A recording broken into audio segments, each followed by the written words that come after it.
Our last speaker for this little lightning session is Georg, who's going to talk to us about community contributions without coding. Thanks, Georg. All right. Can you hear me all right? All good? Right. Thank you very much for having me here. Awesome community that you have here in Sydney. And I'll be bringing with me some of the observations that I've had with our community back there in the Philippines. So all of these ideas and observations are based on my own observations, really, and did not reflect what other people in the community would think. So I've been around WordPress for quite some time, a little bit under the radar. I've been around since the first WordCamp in the Philippines. And I've mostly been focusing on teaching WordPress basics, WordPress 101s to students and young adults back in the Philippines. Now, one thing that I've noticed as of late, of course, due to COVID, there has been a bit of a halt in terms of growth of the different communities that we have around the globe, really. And this is the first WordCamp that we have in Australia after COVID, right? So it's been a bit of a halt because of the pandemic. But other than that, WordPress has been continuing to grow as a software in itself. And my biggest question, really, or the question that I've had with some of my friends is, how's the community growing along with it, right? So again, these are all my opinions and observations. And one thing that I've really noticed from people that are going through college in the Philippines, a lot of them are not really having WordPress as their first choice anymore of a CMS or a tool to create websites or create web projects. So I feel that there's a bit of a brain drain going on. As mentioned in the previous talk, there's a bit of a stigma that WordPress isn't cool anymore. Why are we using WordPress? But fortunately, this is not the case at all. And it's just really that a lot of people are not being introduced to WordPress as the first software anymore. So that's why they go to other platforms, I suppose. So are we being careless? Are we gatekeeping WordPress to some extent? Or why is the community stagnating? All right, so in the Philippines, in a nutshell, I would say that we are a very welcoming bunch. We really love to hang out with the same people. We go out together all the time at meetups, at WordCamps, so on and so forth. But it also creates a sense of intimidation for people that are not belonging to the community yet. It's really hard to join a conversation when a conversation is already going on. So I suppose this is something that we need to look into when we are engaging with other people in different events. So what we usually do, or what we consciously try at meetups in the Philippines, is we try not to sit with the same group of people. So if we're good friends, we try to sit apart from each other and engage with other members in the community, so as not to alienate the new ones. And I suppose it really creates a trap, a comfort zone trap, wherein we just rely on the same people over and over again. But definitely, it is necessary to have a strong core group. Without a strong core group, you wouldn't be able to pull off events like WordCamp Sydney or WordCamp Asia that will be happening next year. But definitely, this is something to think of a little bit. Are we shutting off other ideas that do not really align with how we think as a group? Or are we shutting off people that are interested to participate but have a different perspective on the things that we are working on? All right, so, and I suppose this one here is a big one that has happened as of late. We are really fearful of changes. Anyone here remember the days when Gutenberg was first introduced would be familiar with how resistant the community can be to change. But after a few years, we eventually realized, it was necessary for WordPress to evolve. Perhaps there are changes required in our own communities for our communities to evolve as well, and not to just get stuck in the way that we used to run things. All right, so again, this is not an exhaustive list, but pretty much some of those names may be familiar to you. This is pretty much the WordPress community back then in the Philippines in a nutshell. Again, not the exhaustive list. But it's mostly been the same people for the last 3 to 5 years, safe to say. And I've really wondered, since I became active again in the community in 2023, I've only seen like 1 or 2 new faces that have been active in the community consistently at WordCamps, at meetups. Where are the new ones? Where are the people that we are talking to at WordCamps, at meetups, and inviting them to be active parts of the community, really? And given WordPress open source nature, can we even force people to become active in the community? Well, we cannot, but I suppose we can make it a lot easier for a lot of people to be part of the community. And you don't even have to know how to code, because this has been one of the stereotypes when it comes to WordPress in the Philippines. I don't know how the situation is here in Australia, but WordPress would always be associated with IT people, programmers, coders, those kinds of folk. Me, myself, I don't really know how to code much anymore, but even I could contribute to WordPress, and even I could make use of WordPress to some extent, or in some way, shape, or form. Say, for example, if you know someone who is a designer, maybe you can help them set up a portfolio on a WordPress website. If you know a business owner, then maybe they can have their own website run on WordPress as well. Or teachers, for example, I have a lot of teachers come up to me asking how they could distribute their learning material. So you could set them up on a WordPress website and help them that way. And that way, not only their students would have access to the material that they are publishing, but also people from all over the globe. So I suppose we need to not just focus on the business aspect of WordPress, but really on the community aspect. What can we do for the non-tech people? What can we do for people that are not really wanting to profit of WordPress, but want to utilize WordPress to some extent? I suppose in the past it was a bit easier when we started out developing WordPress, because most of us, or many of us, started out as a blogger, having your own journal of sorts, and from there we've grown to the kind of a CMS that WordPress is now. So I would say start them young. It's really great to have some WordCamps that have kids camps. I suppose in Asia we will have an event as well for the youth to really engage them and have them interact in the WordPress scene as well. So pictured here is my daughter. So I kind of forced her to join WordPress. But yeah, she loves it because she gets to travel around a little bit. But unfortunately, she isn't here with me today. And perhaps we could look at what other tech communities are doing. There are sure some tips here and there that we can learn from other tech communities, how they are run, how they are handling their team members, and maybe copy a thing or two on how they are doing things. And yeah, definitely start using WordPress more in other projects that we are running. From what I understand here, a lot of people are using WordPress from a business perspective, which is totally great. But are we using WordPress for our own small personal projects anymore? So that would be something that we could look into. And follow through with newbies. We always greet everyone that we meet. Hey, join us on the next meetup. And more or less, that's where the conversation ends. We don't really follow up with them, need the next meetup, give them a quick message on LinkedIn. Hey, are you coming over? Those kinds of things. We don't really follow up with them. We just meet them at a WordCamp, at a meetup, and that's it. I would say that we should really follow through with the people that we engage with, not just have them as a number to pad our LinkedIn connections, but really engage with them, make them part of the community, and see what makes them tick. We can't really ask people to join us on a Saturday or ask them to fly over from the Philippines to Sydney, for example, without anything that we could offer in return, right? So maybe it's a great community that you have, or maybe it's the great networking that they will be able to do, or just try to understand what makes them tick. Not everyone is here to make a fortune out of WordPress, but a lot of people here are interested how WordPress is going to evolve and how they could evolve with WordPress, for example. So in my case, later on I will show you another slide regarding that point. And basically, I would say we need to help our community members nurture them to a point of self-sufficiency.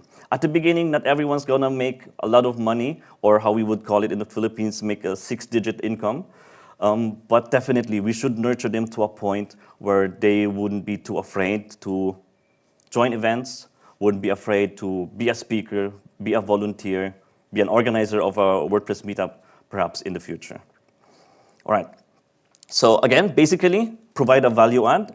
It's very important that if we ask people to turn up on a Saturday for a meetup, to provide them with something of value. It could be great talks that you have, great networking, or maybe after parties, which are really great in the Philippines.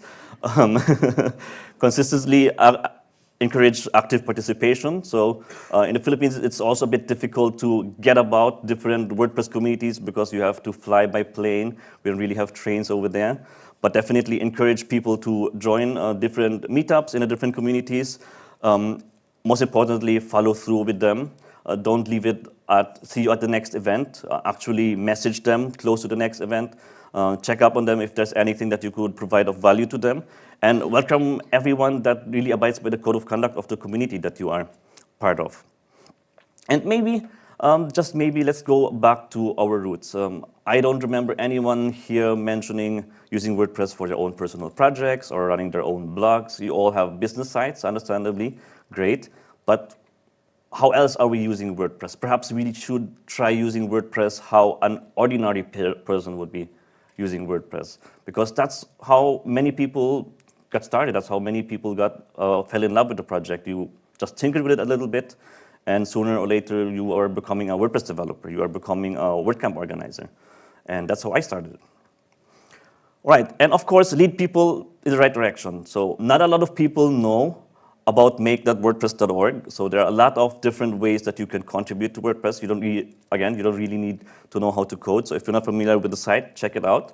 There are definitely other ways that you can contribute. You can even contribute to core, even though you don't really know how to code. You could bug test, those kinds of things.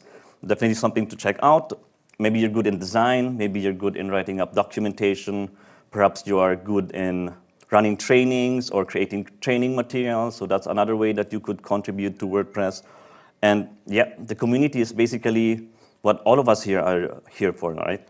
So lots and lots of ways that you can contribute to WordPress. And one thing that I would like to highlight as well, so yeah, that's me way back 2008. It's really about engaging with perhaps one new person at a meetup, one new person at a WordCamp, and try to mentor them, try to see what makes them tick and understand how they are utilizing WordPress and how we can support them further. Because way back in 2008, I would not have imagined that I would have a career in engaging with people, talking about WordPress, teaching people how to use the software. But here we are, 15 odd years later. Right, so from what I understand, we do have pledges going on for WordPress, 5 for the future, was it? Right? And I would say it's great. We definitely need a general pledge from companies, from people to spend time in the community. But on a more nuanced basis or on a more individual basis, what could we offer for our fellow WordPress user or enthusiast? Now, back in the Philippines, I would offer a free domain and hosting for a year for one new WordPress user that I would encounter at a meetup. And my big question is, what could you offer to someone who is new in the community? It doesn't have to be something how I would offer it, but it could be just offering a good word, maybe tell them they did a good job presenting, did a good job volunteering, those kinds of things. And maybe slowly but surely at the next event, should there be a future event here in Sydney, in Brisbane, or wherever, I'll be not saying the same faces over and over again, but new faces as well. So yeah, thank you very much, and enjoy the rest of the afternoon.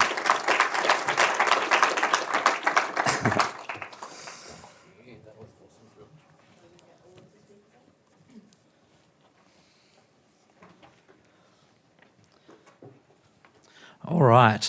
Thank you, George. What I might do is I might get our previous speakers to come up as well. So let's give a round of applause for Jose, Jeremy, Sandra, and George. Those of you who are still in here, if you want to pop up, we're about to have a short break for afternoon tea, but if there are any questions for anyone, we've got a couple of minutes that we can go for that.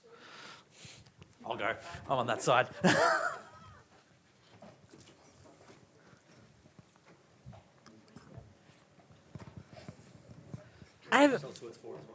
Sorry? Oh yeah, no worries. I've got a question for Sandra. What is your advice for someone who may have done a boot camp or wants to break into become a junior developer? Like, what are your tips that you can give them? I would say you kind of have to be a little bit fearless and have no shame in reaching out to people and talking to people. I cold emailed people. I just went up to people at events, and that's eventually how I got my job. I ran into someone who was happened to be looking for a junior developer. Like, it was just happenstance.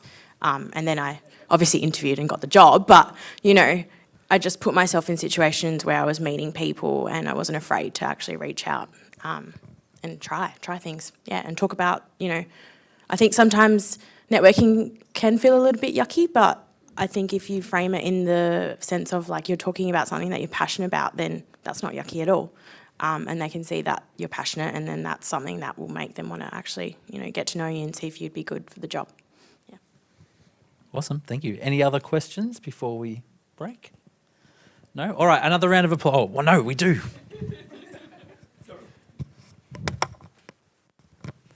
I have a question for George. So I see that there is a lot of familiarity, a lot of similarities between the Philippines community and the Australian community. And in particular, you mentioned it can be quite challenging to move between the different meetups. And like, I think yours is a lot to do with how difficult transport can be. And a lot of people, I think, live in more remote areas in the Philippines that aren't like right near the city. And we have a similar problem in that for me to visit any other meetup is like a 5-hour flight. So we're pretty limited to our local meetups, and often it's the same people who are organising those over and over again, and we get burnout from our meetup organisers. What do your meetups look like? And do you talk between the different meetups, between the different cities and stuff? Do your organisers talk to each other and sort of share their experiences and that sort of thing? And what kind of format do your meetups have? All right, great question. So most of our meetups are like mini WordCamps. So we invite speakers over. I happen to be like almost anywhere. They invite me over like from Manila, Cebu, all over the place. And it's mostly really targeted for people in that area. But yes, so we do have great communication amongst most of the major communities, major WordPress communities in the Philippines. And that's how we landed WordCamp Asia, because of the many smaller active communities that are coming together for this big event next year. Cool. And my second question is, I am sure I'm not the only person here who has team members who are based in the Philippines. I'm sure that there's at least a few other people around who have team members spread out around the world. And I've been struggling for ages to get my team to go to meetups because they're both really introverted. So for the people who either are introverts and don't go to meetups because of that, or maybe have people who work with them that they're trying to get to go there, but maybe I can't drag them along myself because I'm not there in person. Any tips on how to get more introverts to meetups? Right. So one way that we are trying to get more shyer people out is to gauge what interests them. Maybe it's putting out a form in your Facebook group, asking them what kind of topics they're interested in, and we try to lure them up that way. Yeah. Lure. Lure. You try to lure them out. That's excellent. Trick them into attending. Right. All right. That will be it for this session. Another round of applause because that was great.